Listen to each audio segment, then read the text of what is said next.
Back, Pirtle's Pod. Yeah, this is right after the one I just posted about the playoff prediction. This is immediately after that. And I also probably just posted my Masters one. Doesn't matter. We're cranking them. I could break these. The Masters, this one could be later. This one might be a few days later. It's recorded immediately after. Doesn't matter. Here we are. We're back. We're going to give our awards and our grades for the end of the season for the Rockets players here. I saw Locked on Rockets do their awards here. We're going to kind of do something similar to that. And then we're going to give our final end of the year grades for everybody. Whole roster. Don't care. All right, for MVP. This one's tough. I mean, it's between two people, clearly. It's Şengün or Fred VanVleet. And it is tough. I think they both have such a good argument. I think most people are going to say Fred. And I'm not mad at you.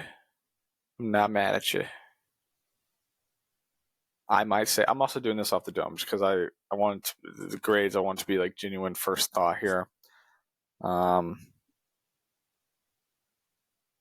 But this one, I'm going to say it's Şengün. Look. It's close. It's real close. And it could go either way. But that man put the team on his back a lot. And yes, Fred had some big shots. Fred continuously got the game going in the right direction, and it was leading the league in minutes, and was without him we were looking bad for a while. Şengün. He was great all year. Obviously, he got hurt. That makes me lean Fred there for a sec. But he averaged 21, 5, and 9.5. He was great. He really was. Fred VanVleet had too many games where he disappeared. I think that's what it comes down to me, is there's too many games where he would shoot 2 of 11 or 3 of 16, like crazy inefficient games. Can't be my MVP, man. Very close. Super close. So close. Don't care. It's Şengün. Şengün for MVP for the Rockets team. Great job. Okay, now we're going to rock with the sixth man of the year. Let's do it. Now, do you give to Amin Thompson? Does he count? Like, how many games does he start? Let's look at this. Games played 62. Games started 23. Man, that's pretty good. But I feel like most of his damage came when he was starting games late in the year. So we're not going to give it to him. We are going to give it to our boy Cam Whitmore. We're going to. Now, came with bench every game except for 2. 12.3 points in 18 minutes, 4 boards. Need to get those assists up. But 36% from 3, 56% true shooting percentage. Was very explosive at times. Didn't get a whole lot of run earlier, as maybe we thought he should have. But yeah, Cam Whitmore is sixth man of the year, in my opinion.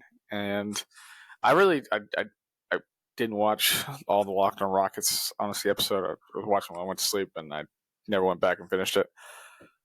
Don't know what they said, to be honest. Couldn't even tell you. But my guess is Cam Whitmore. I do know they said they picked Fred VanVleet. Yeah, another deep boy. I don't know they're six man. Might even be Cam Whitmore. Congratulations, Cam Whitmore. It's your Pirtle's Pod, 6-man Rockets Player of the Year. I could do all my rewards. I just thought of that. Interesting. All right.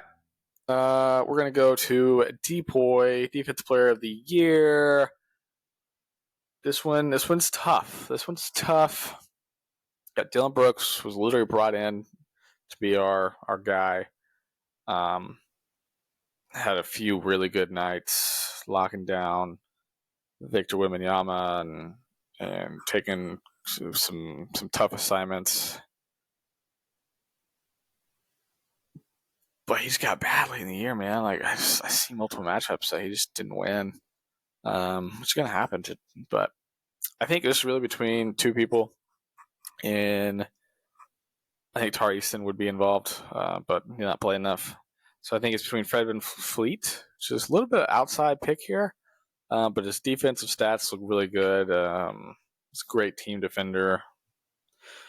And but I don't think I think it's Amen Thompson. I think it's Amen Thompson. I really do. He's ridiculous defensively,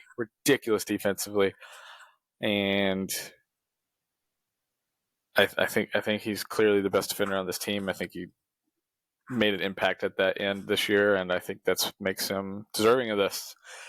Over Dylan Brooks, over Fred VanVleet. Sadly, over Tari Eason. Hope he's back next year. We got Amen and Tari. It'll be tough. It'll be tough to score on. Tough. But yeah, all right. So moving on, we're gonna go. What else is there? Shoot. Most improved player. I think that one's pretty obvious. Alperen Sengun was in the running for most improved for the league for a while. But yeah, so yeah, I think that one's pretty obvious, right? Most improved, deployed to 6 man of the year. Clutch player of the year. I think we give that one to Mr. Fred VanVleet. Hit some big shots. That one in the play-in tournament, I believe it was versus the Pelicans, if I'm not mistaken. Maybe the Nuggets. Pelicans or Nuggets. Don't remember. Was really good late in games a few times this year. And yeah, so that's our clutch player of the year. And yeah, I think that's it. That's all we're gonna go with. Doesn't matter. We're gonna go through. We're just gonna go down this list right here that I have, and we're gonna off the dome, give them our grades. Right. So Dylan Brooks is a tough one because if it's been early in the year, dude was an A+. Oh, this is gonna be on expectation and stuff like that. Dude was ridiculous. Man, since January 1, man, just not been good. Let's go look at his stats here. 12.7 points, 3.4 boards, 42.8% from the field, 36% from three, which is not bad. But he was shooting so well early in the year that it just shows how bad he was shooting late in the year. He was over 40% for a while. To get all the way down to 36 is pretty crazy to me. So, I think he's a good signing. I think injuries, and I think he was trying to do some different things. Kind of got away from who he is, maybe. I don't really know. I'm gonna go with a B-, man. Like, I think I'm taking. It's got hopes up a little bit and kind of disappointed me late, but I'm gonna go with a B-. I feel like that's pretty fitting, based on what I expected out of him. Later in the year, he kind of regressed to what I was expecting, which it makes me want to almost put it down to a C. But I think with his leadership and everything considered as well, I think it's B-. I think it's B-. I wouldn't be mad at you if you want to go B. I wouldn't be mad at you if you want to go down to the C. It is what it is. I think both are acceptable. Moving on, Reggie Bullock. To be honest, I thought he would crack the rotation a lot earlier. Be a really good shooter for this team, and he just wasn't. But I feel like he had a decent stretch, coming down, playing some good minutes. Guy was bad. I don't know how bad it was. Yuck. I don't know. Probably in the D. He didn't have high expectations, but man, he just didn't live up to anything. Jalen Green. I know most people are going to remember this Linsanity run that he had at the end of the year and try to raise him up. But I remember the beginning of the year where he was not good, and also remember him ending the year rather bad. Let's look at his let's look at his games since April. Where do we want to go? I think March 31st versus Dallas was the start of the end of the Lindsay run. He had 12 points of 5-15 shooting. 6 boards, 5 assists. Not a terrible game. I remember coming on and reacting to that and saying that it wasn't all his fault and whatnot. But still, then he responded with 26, 5, 6. Good job. Then he came back 13, 4, and 7, and 4, 12. 21, 7, and 4, but 6 of 18 shooting. 21, 6, and 8, 6 of 15 shooting. 14, 5, and 5, 6 of 17 shooting. 3, 1, and 1, 1 of 7 shooting against Utah. That one was bad. That looked like early year Jalen. 26, 9, and 1. Good rebound against Portland there, but the end of the year, 13, 6, and 3, 5 of 14 shooting. It was bad most of April, which scares me now because now we're in the offseason and I don't know what to think of him. Dude, I'm going to give him a C minus, a D plus, maybe. I'm going to give him a C minus because there's just some flashes of greatness in there. But overall, really just was not good, man. It's just, oh man, ugh. C minus. C minus, reluctant C minus, whatever. Nate Hinton. I don't really want him doing every player.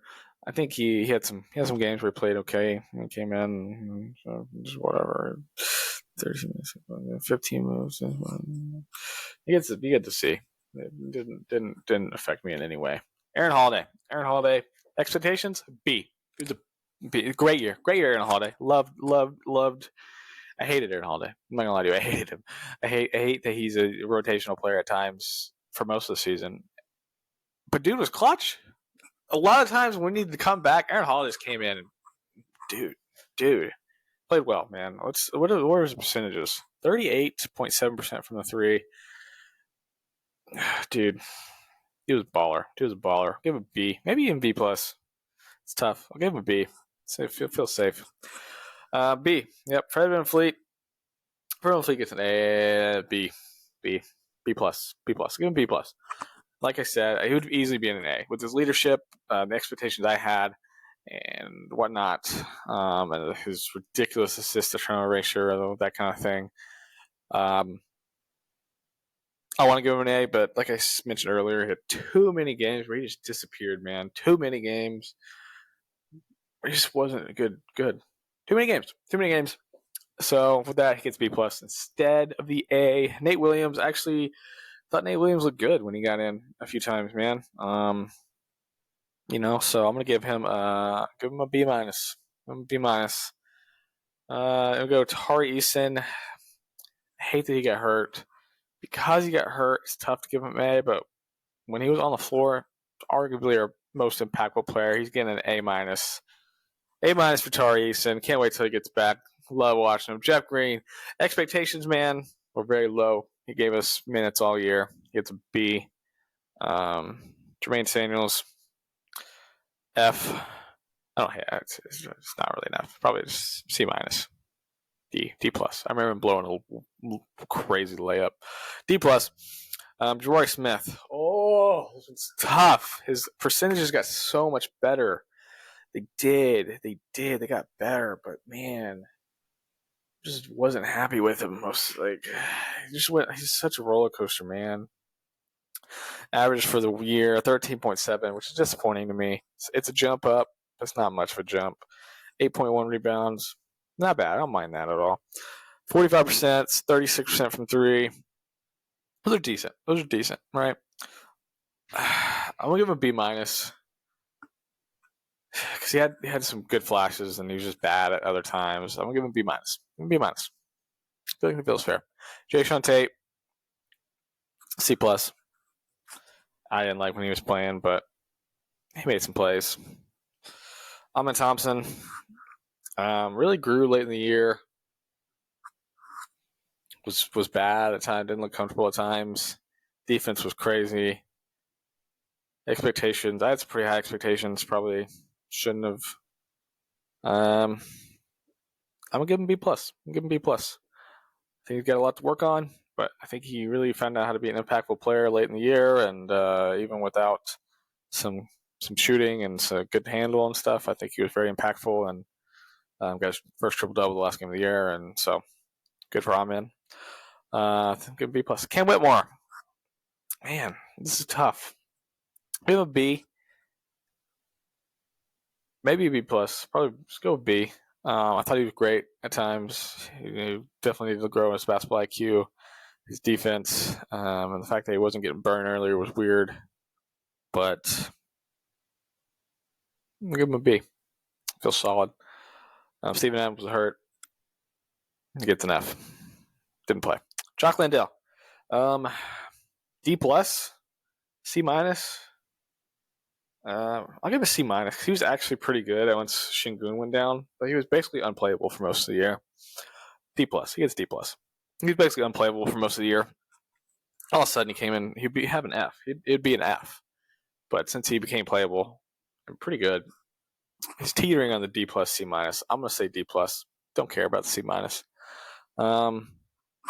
Honestly, wouldn't mind having him back next year. If you use him in trade, that'd be nice. Him or Steven Adams. But if you don't, whatever. Boban gets an A plus. Don't care what you say. Boban is an A plus guy. Always A plus. Missed the free throws in the final game. Get the fans chicken. Man of the people, man. Love Boban. Shingun. I had pretty high expectations of Shingun. I did. I did not think he was going to make a legitimate case to be an all-star. I really didn't. I didn't. And with that, he will be an A. He gets an A. I don't care. He gets an A. He has some stuff to work on. This is based on expectations. Yeah, I'm a little bit of a Shingun stan here, but I don't think anybody expects this from him. Even fans that are clamoring about how good he's going to be and whatnot. This was quite a year. Good job for Shingun. I'm gonna give him an A. There you have it. Those are my rankings of the Rockets 2023-24 season. We'll have some off-season thoughts, what we should do. We'll move on. We'll cover some golf. Now, apparently, we got the NBA playoffs. We'll talk a lot about that. Talk about the Texans. Probably won't talk about the Stros very much because I don't know anything about baseball. Admittedly, just do not follow baseball. Just can't. I just don't. And I want to love the Stros. But no. So, maybe I do at some point. Off season's pretty boring. But yeah, there you have it. Let me know what you think. Other Rockets fans, non-Rockets fans, I don't care. What do you think? My rankings, a little biased, a little good. I feel like they're pretty good.